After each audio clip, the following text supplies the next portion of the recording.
Anong reaction mo dun sa napanood mong music video ng Hardin ng Buwan? It was very immersive una. Sobrang ganda nung so concept nung music video. Ako bitin yung dulo parang may dugtong talaga. Sobrang nakakatayo ng balahibo. Ibang experience, sobrang ganda. Kumbaga parang may susundan kaya abangan ninyo. Yung natakot, ay nagulat. Kasi ganda na nung progression sa Tsaka ganda na start, ganda na umpisa. At so pupunta kami ngayon sa Social House Makati sa launching ng music video ng Hardin ng Buwan by Roger. At ngayon nagmamadali na kami dahil napata kami ng gulong doon. Nandito kami ngayon sa Commonwealth at kung okay naman ang traffic condition. Hindi naman siya traffic. Yun, so samahan nyo kami.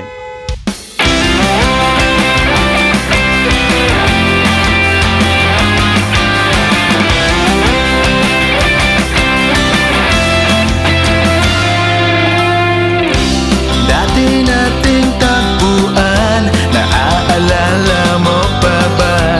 Iisa ang pakay ng samahan sa lungkot at ligaya. Doon palagi ang punta, nanaisip mo pa ba balikan? Sir, anong pangalan ng banda nyo? Sunset Drama.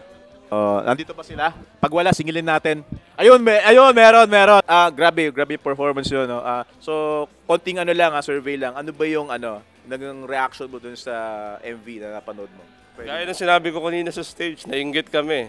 Kasi gusto namin sobrang ganda nung concept ng music video. Kasi given na maganda yung kanta talaga. And ang maganda kasi doon na-incorporate yung story ng kanta, storyline ng movie, ng music video. Movie na yung tawag ko kasi parang movie na rin talaga. Masasabi ko lang nakakainggit. Napag-uusapan naman yan, di ba? Napag-uusapan naman yan, di ba? Oo, yan. So may aabangan tayo ulit na MV So nainggit daw sila Alam mo, minsan ang inggit, minsan nagmamaterialize yan So, okay lang mainggit. Inggit naman namin ay positive. Inggit na-inspire kami sa Hopefully, one day siguro makapaggawa din kami ng ganong kagandang music video. Yan. Sa tulong... Roger rarakit mo na ako Maraming salamat. Pare, thank you. Anything na pwede may po-promote kayo? Social media or whatsoever? Go. Meron kaming Facebook page at Sunset Drama and YouTube at Sunset Drama. TikTok kasi nagsisimula na magsayawan yung mga kabanda ko.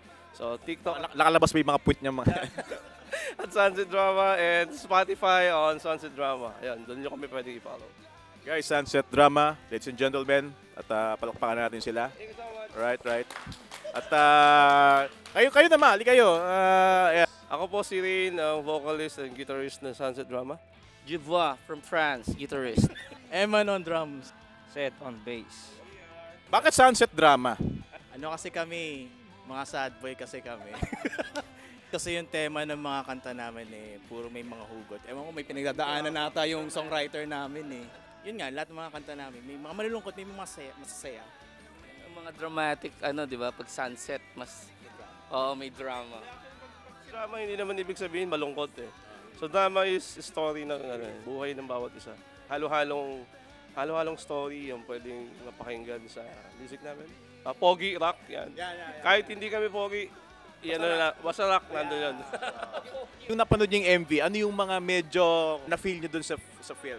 Alone? Ako bitin yung dulo parang may dugtong talaga. Sobrang bitin, pero sobrang nakakatayo ng balahibo. Ibang experience, sobrang galing. Balahibo lang tumayo sa'yo Dyan. Ikaw naman. Ano yung dating sa'yo ng film? May thrill. Kasi parang nabitin ako sa dulo. Kumbaga parang may susundan kaya abangan ninyo. Yung natakot, ay nagulat. Alam niyo yun? Yung nagbabasa siya tapos nagpakita yung babae, nagulat siya. Nagulat din ako. Nagbabasa siya nagbabasa din ako. Ano ba yun? Yun yung mahirap doon yung acting ni Luke. Ang galing. From there, yung babae, di ba, nagpakita sa kanya. Nag-mark na parang mystery or ba't siya nagpakita. ano yung buong storya. Ba't nandun siya? Bakit nandun siya? Gusto ko malaman sino si Lolo. Ano sino gusto mo malaman? Sino? Si Lolo. Si Lolo. Okay. Abangan yan. Part 2, ha? Ready na namin yung popcorn next time, yung kasunod. Pero syempre, may abangan tayong music video galing sa Sunset Drama. Ayan. So guys, maraming salamat. Guys, thank you. Congratulations, ha? Salamat po. Thank you. Thank you.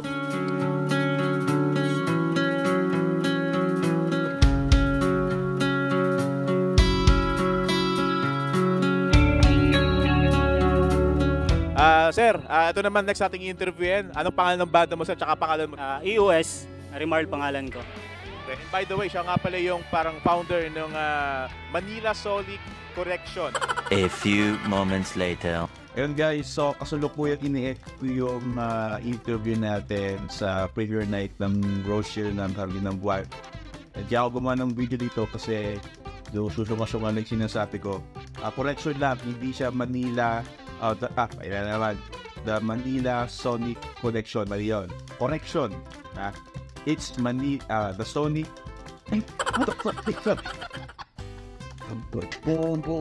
the Manila Sonic Collectives. Collective. Ha? Walang S. Wala bang S yun? O, sige, ulit natin. So, ikakambit ko lang dito. So, pakita mo. So, ito po yung ginagawa ko tong interview na to. Si Raymar, ayan, shoutout sa'yo. Ayan, so, correction lang, it's the Manila Sonic Collective. Ayan, so, support yung page niyan. So, back to the video. Konting interview lang sa reaction dun sa MV. Anong masasabi mo, sir? Kanina, na-stun ako eh. I mean, sobrang lalim kasi, hindi ko magets yung story nung una. Pero nung nasa gitna na siya, nung pumasok na yung na may babae, akala ko totoo. hindi naman pala. Okay. Tapos, habang nagbe-build up yun, so yung start, doon ko lang na-gets kung saan yung papunta yung kwento. And do you think nabitin ka ba? Sobrang nabitin. Tama lang yung itutuloy kasi may bitin talaga. Intended talaga siya. So, marami tayong nabenta, no, sa storya. Do you expect ba na magkaroon ng part 2 ito? Sana gawan kasi ganda na nung progression sa Tsaka ang ganda ng start, ganda ng umpisa. Ayun, so, Rocher part 2 part 2. Ayan, part 2 you tandaan mo na yung workshop mo hindi mga artista itong mga to, pero napa-acting namin sila. Ayan, dahil dyan, kay SB. Yan yung ating acting coach. Anything na may gusto kayong i-promote sa banda nyo or sa anything goes, go ahead. Actually, promote ko lang din yung page namin, yung Manila Sonic Collective, nasa page sa Facebook. Please follow and like na lang para matulungan yung page namin na tulungan din yung mga indie bands katulad namin. Ako mismo, kasama ako sa banda. So, EOS yung banda ko na may page din sa Facebook.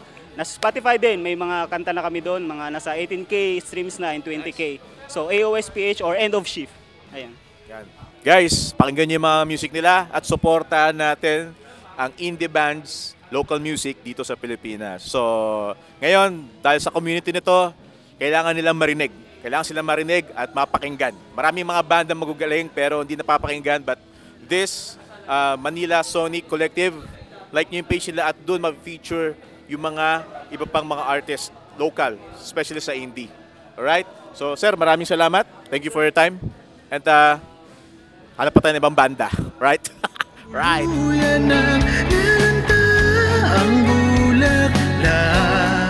Right, guys. Kasama ko si Sam ng Castor Fall, ang guitar and vocals. At grabe napan ko sila, sobrang lupet. Ayan, so mabilis lang bro, anong reaction mo dun sa napanood mong music video ng Hardin ng Buwan ng Rocher? It was very immersive una, for one. And I was very curious of the story.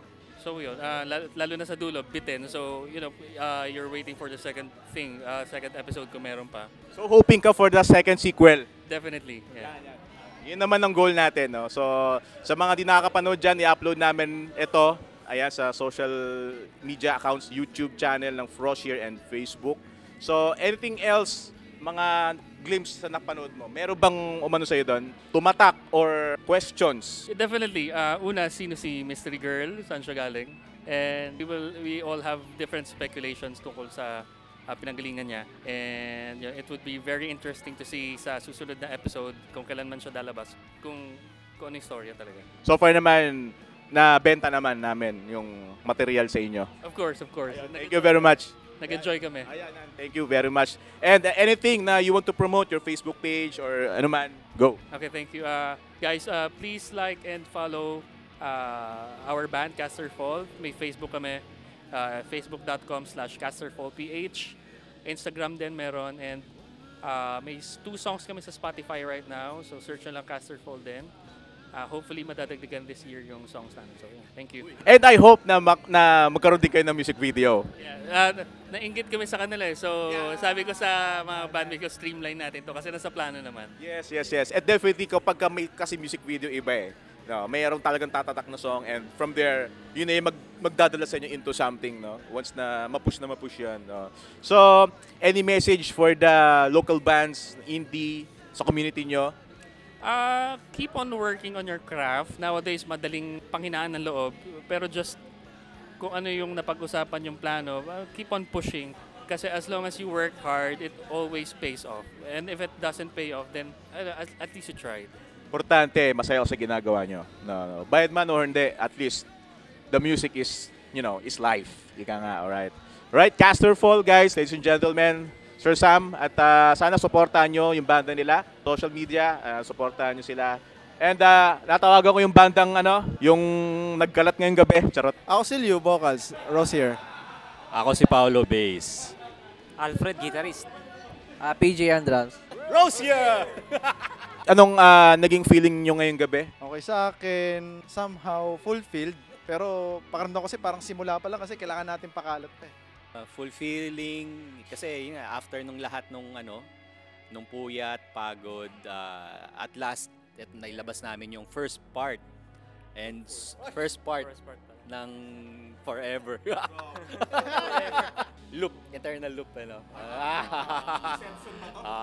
Ayun, sobrang memorable kasi first time ng banda na magkaroon ng music video na talagang sobrang quality dahil kila Direk. Yes. Direk Glenn, kay Miss Mel, saka sa mga tropa. Ayun lang. Salamat na marami. Sa akin, medyo naiyak ako. Joke lang. Ano ba? Wag. Happy kasi syempre first time ko magkaroon ng parang maging part sa music video. Tapos ang nag-direct pa, yung talagang pang international. So nakakataas. Masaya ako kasi dati tambay lang ako. Advice na lang sa mga artists, mga indie bands nowadays, no? Keep the fire burning. Hanggat mainit ang plancha, tuwid nyo na. Kumbaga, yun, habang may energy, syempre, sacrifice, financial, physical. Pag gusto mo yung bagay na gusto mong gawin, kahit ano pa yan Kahit ano pa yan, ibabayad mo, ibibigay mo. So, yun yung ginagawa namin ngayon. And sana magkaroon ng result. Kung hindi man, okay lang din kasi nagawa namin yung gusto namin. Ayun lang. Tingin ko sa akin, don't stop. Ika nga, sa mga nadidinig ko na don't stop, continue lang talaga sa passion, sa art, sa craft na ginagawa. Tsaka, kung hindi man magbunga, okay lang kasi nagawa natin Ginawa natin 100% natin ginawa yun Sa akin naman, wag susuko. Kahit anong mangyari kasi baka nandyan Tapos bigla kang sumuko, di ba? Tuloy-tuloy lang tayo.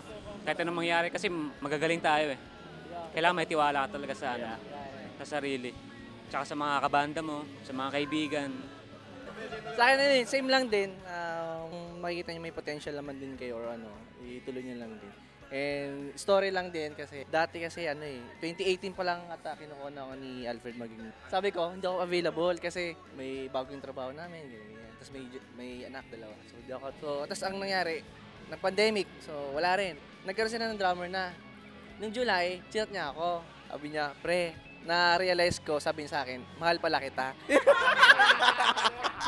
Kunin ka naming drummer. Sabi ko, bakit? May drummer na kayo. Ayun pala, yung drummer nila, nag-migrate.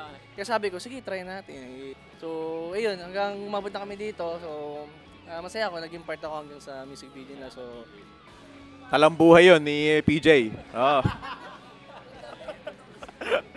Hindi, totoo naman. Siyempre, sometimes, yung mga responsibility na minsan may i-resist. No, which is understandable naman. Pero siyempre, at the end of the day, it's how you manage your time.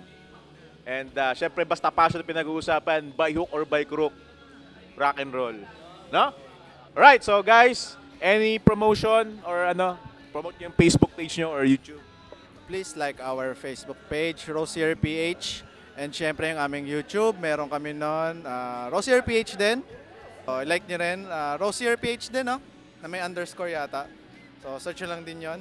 And of course, yung mga kanta namin sa Spotify, nandun lahat yon. Medyo malawak-lawak na yung discography namin. Sobrang proud kami. Syempre kay Alfred, siya yung nagpo-produce niyan. So, at pinagtutulong-tulungan namin syempre lahat ng aming mga kanta. So, lahat ng mga kantang yun para sa inyo syempre, mapakinggan, makarelate. So, yun. Maraming salamat, Rosier. Alright, Rosier guys. At alright, thank you very much. And see you to the next video. Part 2. Hardin ng Araw. Ayan. Thank you very much.